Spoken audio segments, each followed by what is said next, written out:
ये इस लड़की को मैं बोला था निकाल। Hello guys. अब तक बहुत ही ड्रीम राइड हो रही थी। अब थोड़ा सा रियलिटी चेक की तरफ हम निकलते हैं। The grass is greener on the other side, वही बात है। अब तक सब अच्छा लग रहा है आपको, बट अब आपको पता भी रहना चाहिए कि ऐसी राइड्स में एडवेंचर के साथ साथ रिस्क भी रहता है।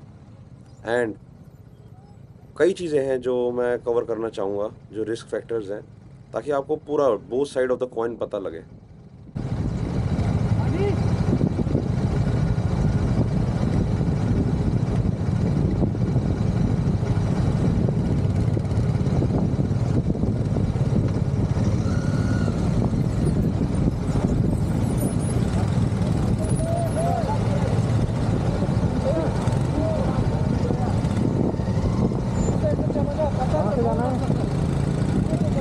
कहाँ से जाऊँ भैया बताओ यार, बहुत मैंने अभी निकाल के दिया वो बाइक, ठीक है। यहाँ से ऐसे ले जाओ, नीचे मत ले जाओ, ऊपर को निकालो। ये इस लड़की को मैं बोला था, इस लड़की को मैं बोला था निकाल। ये बहुत भाई है मेरी, भाई सब है।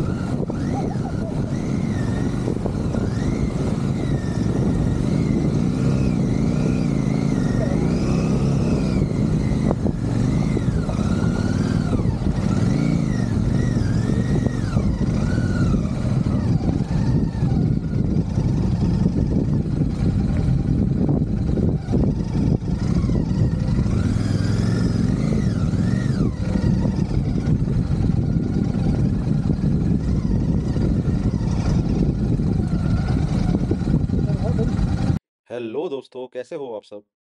ये वीडियो कवर करेगा इस पूरी ट्रिप का सबसे बेस्ट जर्नी, सबसे बेस्ट रूट का, जो है पेंगोंग लेक से हानले। एंड हम हानले से पेंगोंग लेक गए थे, जिसमें बीच में रिजांगला आता है, जहाँ पे 1962 इंडो चाइना वॉर हुई थी। इसके अलावा न्यूमरस वाटर क्रॉसिंग्स एंड एक बहुत बड़ा पैच जहाँ आप बिल्कुल चाइना बॉर्डर के साथ बाइक चलाते हो।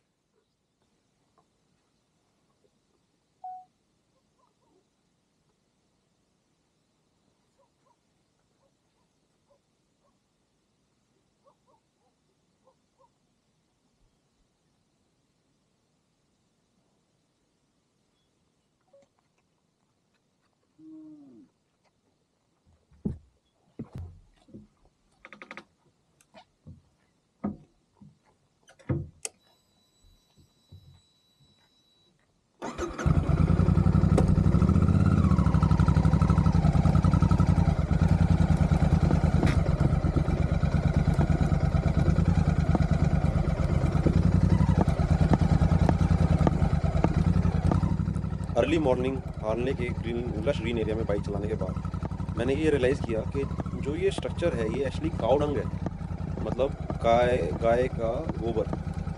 एंड मुझे नहीं पता फूगाव में जो होता है फेमस जगह है वहाँ क्या होता है, बट यहाँ तो एक काऊ डंग है एंड इसी से ही पूरी ग्रीनरी रहती है।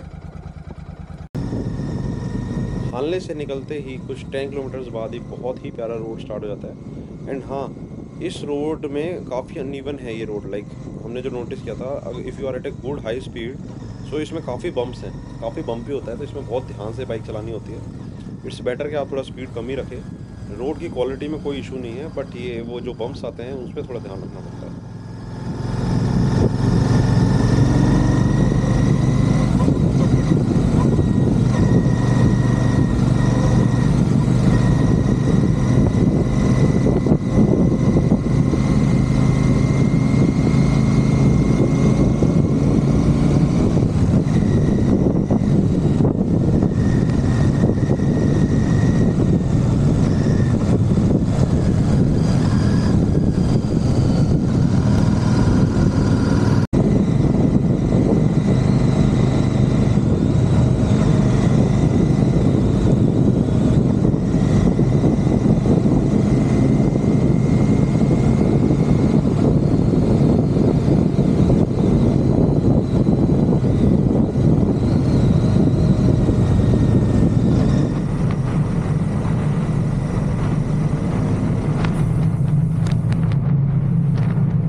अगर आप ध्यान से देखोगे तो आपको दिखेगा यहाँ पर एक जेसीबी डूबी हुई है। सो नेचर के आगे कोई नहीं टिकता। नेचर से हमेशा थोड़ा बच के ही रहना चाहिए, रिस्पेक्ट करनी चाहिए नेचर की। एंड पता नहीं है क्या हुआ होगा क्या नहीं हुआ होगा, बट एट प्रेजेंट आप रिस्पेक्ट करके चलिए और आराम से चलिए। ये जो रूट है फ्रॉम हानले टू पेंगोंग, ये काफ़ी सेंसिटिव एरिया से होते हुए जाता है, because most of the time क्या होता है कि आपका चाइना बॉर्डर साइड में ही रहता है। सो फॉर दैट यहाँ पर एक इनर लाइन परमिट मिलता है। एंड आप ये मान के चलिए कि रॉयल इनफील्ड वाले वो अपने आप सारा टैकल करते हैं। एंड बिकॉज हमारे पास स्टिकर होते हैं रॉयल इनफील्ड के, so we are good to go. हमें कहीं भी रुक के कोई भी परमिट दिखाने की ज़रूरत नहीं होती है। एंड हम एक पूरे रूट में चलते हैं। एंड हमें एज सच कहीं भी रुकने की कहीं भी ज़रूरत नहीं पड़ी। If you are riding solo और इन ए ग्रुप, तो प्लीज़ आप ये इनर परमिट्स पहले से ही लेके चलिए, और आप ये मान के चलिए आपको ये बहुत जगह दिखाने पड़ेंगे।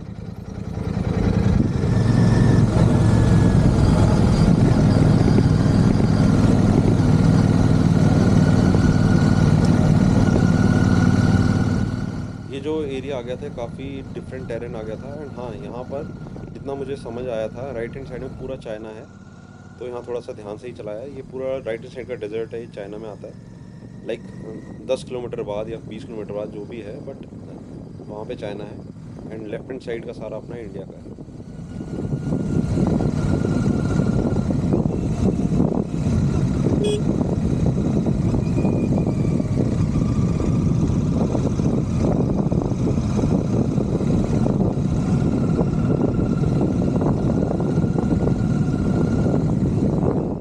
अब फॉर बेटर अंडरस्टैंडिंग मैंने ये वीडियो बनाया है। अब आप देखिए, जहाँ पर ये सारे लेट रहे हैं मेरे दोस्त, ये वाला साइड सारा चाइना में है 20 किलोमीटर बाद। एंड लेफ्ट हैंड साइड पे जहाँ बाइक्स खड़ी हैं, ये सारा इंडिया का पार्ट है। जहाँ मेरा एरो कर रहा है, ये इंडिया का पार्ट है, दूसरा वाला चाइना का। और अचानक से ऐसे ही घूमते घामते हम थोड़ा आगे चले गए। ये रिजांगला है, रिजांगला के पास ये जगह है।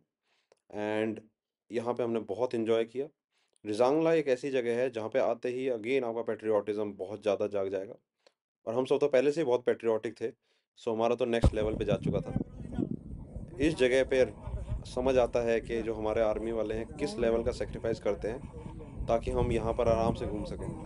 सो आप प्लीज़, अगर इस रूट से आप जाते हो, प्लीज़ यहाँ पर जाइए। एंड मेरी एक हम्बल रिक्वेस्ट है, यहाँ पर सुवीनियर्स मिलते हैं। लाइक मैं भी काफ़ी सुवीनियर्स लेके आया था। आप प्लीज़ वो चीज़ आप ख़रीदिए यहाँ से। एंड वो वैसे ही चीज़ आपको कहीं और नहीं मिलेगी, वो यहीं पे ही मिलेगी। 1962 वॉर से रिलेटेड है। एंड आप प्लीज़ कोई ना कोई सुवीनियर यहाँ से ज़रूर लेके आना।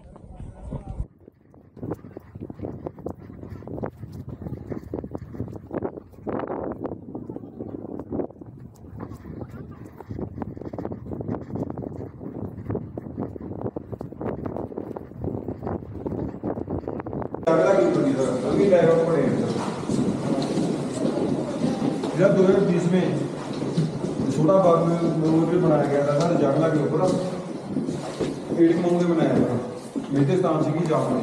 और उस टाइम पर एक टाइप का ट्रेनिंग नहीं सारे बोलो हे, सारे बोलो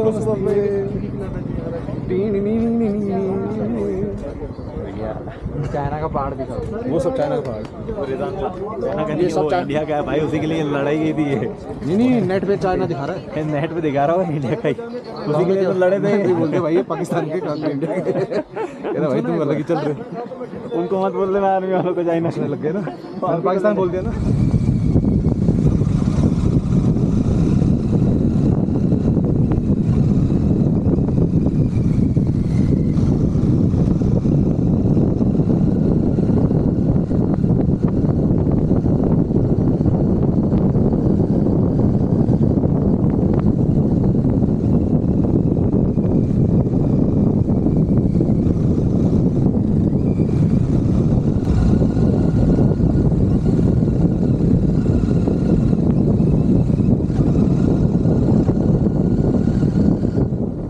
अब ये वो जगह है जहाँ से हमें हल्का हल्का पेंगोंग लेक की ग्लिम्स दिखने लग गई थी। टर्कोइज ब्लू कलर का एक बहुत ही प्यारा सा लेक हमारा इंतज़ार कर रहा था। बहुत ही सुंदर है वो। रियल अगर आप आए आँखों से देख लोगे तो टू बी फ्रैंक, इससे ब्यूटीफुल अगर लेक्स में देखा जाए ना, इससे ब्यूटीफुल कोई जगह हमें मिली नहीं नेकेड आई से जो हमने देखी थी। बहुत ही शानदार 50 शेड्स ऑफ ब्लू दिखे हमें यहाँ पे। बहुत ज़्यादा मज़ा आया था।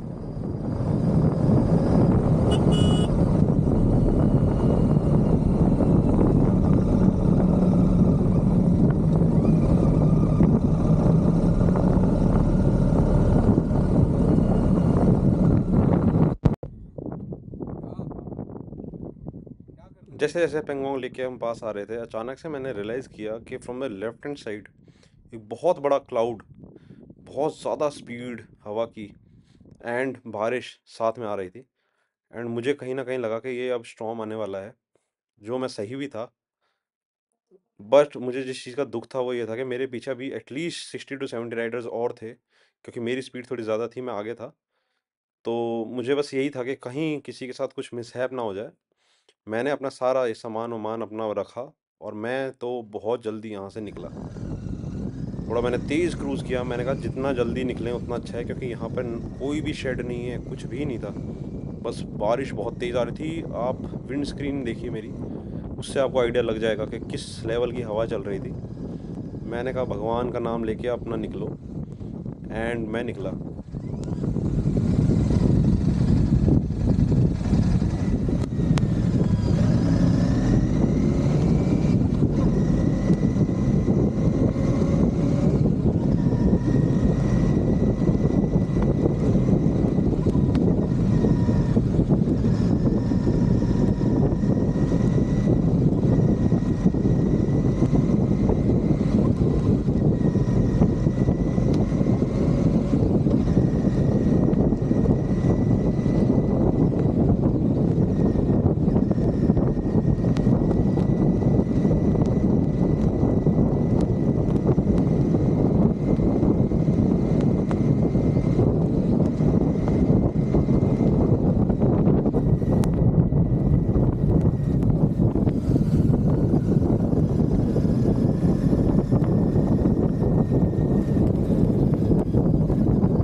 अब स्टॉर्म जा चुका था, हवाएं भी थोड़ी स्लो हो गई थी, बारिश रुक चुकी थी। बट कहीं ना कहीं मुझे ये डर था कि शायद किसी ना किसी के साथ कुछ ना कुछ तो मिसहैप हुआ ही होगा। And to my utter surprise मैंने देखा कि एक ही बाइक थी और एक राइडर नीचे गिरा हुआ था। क्या हुआ?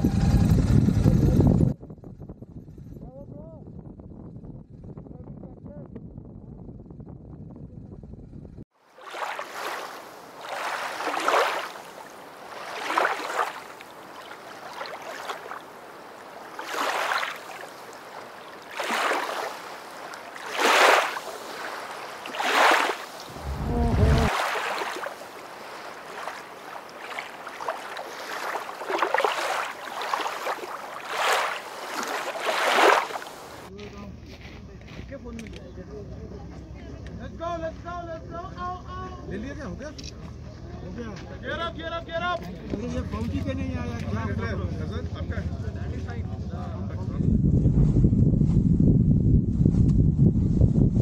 अभी upload everything on Google drive. There is even number. Once we reach to Leh, we have 3 days.